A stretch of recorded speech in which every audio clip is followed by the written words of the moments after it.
Yeah. Okay, just make one further follow-up on Chandler Zavala. Did come home with us on the plane. So, and again, continue encouraging all positive stuff. So we'll see how he responds this week and act accordingly. Did you get any more clarification on his injury exactly, Frank? Just from what I understand at this point, from what I've heard, this is more from last night, just a really bad stinger. You get a chance to talk to him, Frank? I talked to him on the plane. Yeah, just went back to check up on him on the plane. How were his spirits? His spirits were good. His spirits were good, and his spirits were good. Obviously, thankful that everything checked out well, and so yeah, he's doing well.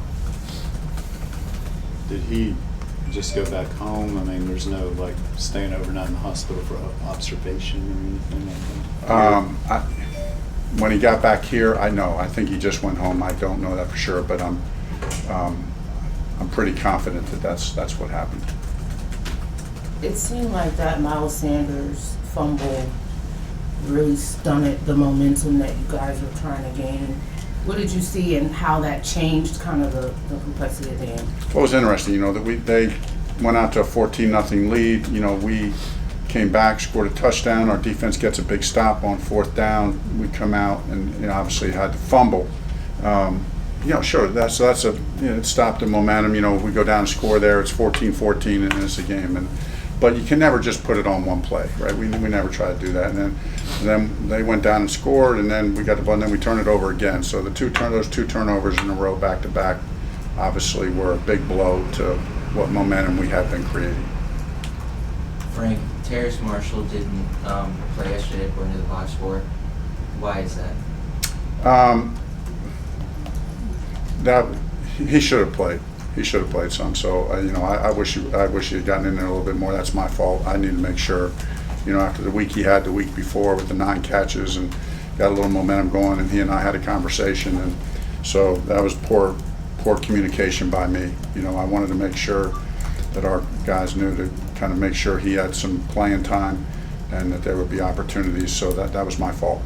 How does that happen during the flow of a game? Did you lose track of it, or what happens? Yes, I did. I did not do a good job of telling our coaches, hey, this is what I would like to see. And it just defaulted to what we were doing before he got hurt, which that's normal, right? That's normal. Okay, hey, he's back, so now let's go back to where we were going. But I thought Terrace had done enough, that, hey, let's not just go back to exactly how we were doing this before. He should get some play time. I'm assuming that you and David Tepper have an open line of communication. What is your dialogue with him been like? Talk to him every week, multiple times. Usually talk either Monday or Tuesday after a game, and he's super competitive. He wants to bring a winner to the Carolinas. He's wants it now. Wants it now, and pushes me and pushes us to that end. He wants to do whatever it takes and turn over every stone, churn it as much as he has to produce winning football. So I appreciate those conversations. They're always very challenging. He's a super competitive person, and he's not going to sit idly by.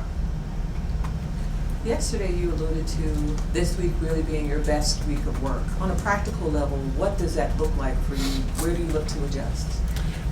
Just in every way. First and foremost in the preparation.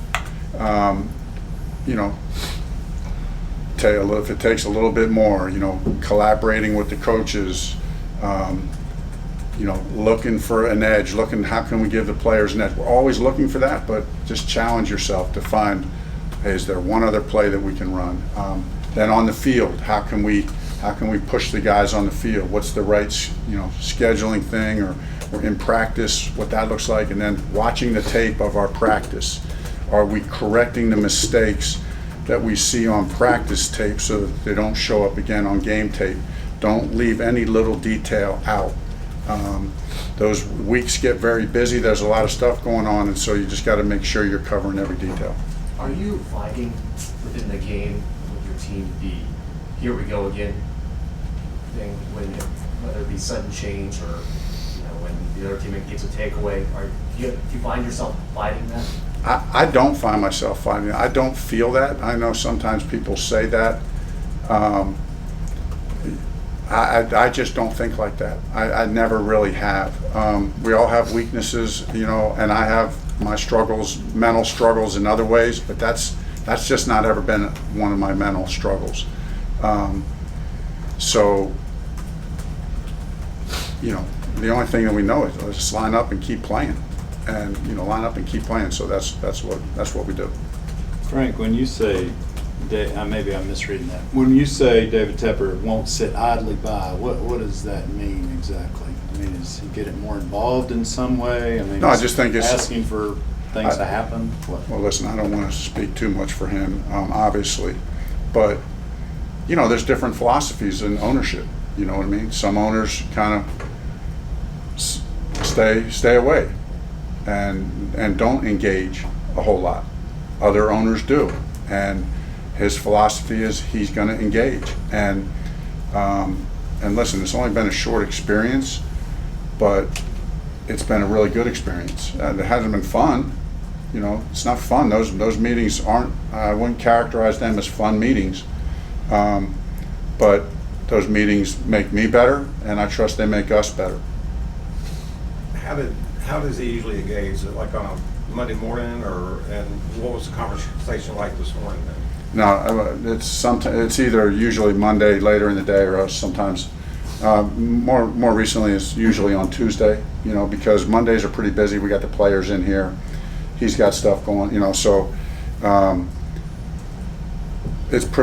Monday's pretty jam packed. So it's usually either late in the day, Monday, or many times it's Tuesday. Has he talked to you, Frank, at all about any potential staff changes? No. To go back to Zavala for a second, I mean, I don't know a bad stinger I know kind of what that is, but does that mean, in your estimation, will he be out several weeks, would you think, or you can't go that far yet? You really can't go that far, because those things, like, there's no two that are the same. And then you don't know how they're going to respond to them. So sometimes guys respond really quickly, and it's like, boom, they're playing the next week. Other times it's a couple weeks, you know. You just can't tell. So that's why, you know, we'll take it day by day. I asked Bryce yesterday about extracting the good amongst the losses. What did you see that he did well yesterday? There was a lot he did well.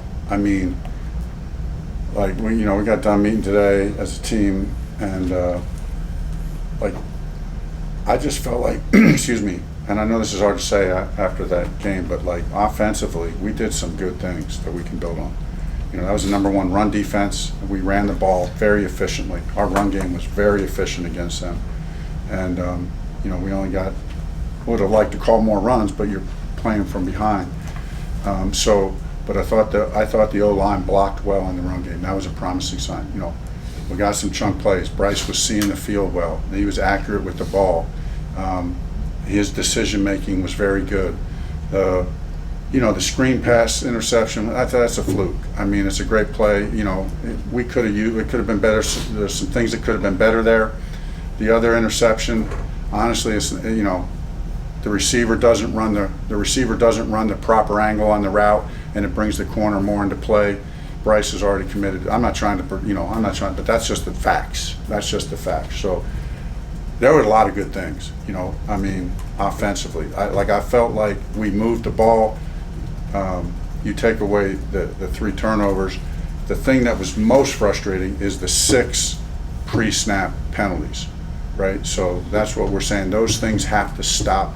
Too many positive things, but these things that are pulling us back are really hurting us. Are those mental errors, the pre-snap penalties? Some of you know, you can put it in a category of, you know, it could be a guy jumping off sides, a guy lining up incorrectly. So sometimes it's a mental error, or, you know, you miss it. You know, you jump on the snap count, you get misaligned.